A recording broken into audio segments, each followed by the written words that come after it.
When I think about it, the instrument that I reached for the most when I was writing for Tumble Leaf was the piano, because it's a part of me.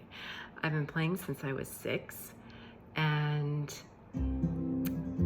it's just so easy for me to express myself, to experiment, try new things on the piano. And sometimes I would keep the parts I came up with, and other times I would write for other instruments to replace those parts. And the beauty about the piano is that it's so versatile, it's warm, it's rich, it's so sensitive, and has this conversational quality about it. And I feel like all of those qualities exist in Fig's world and in Fig himself.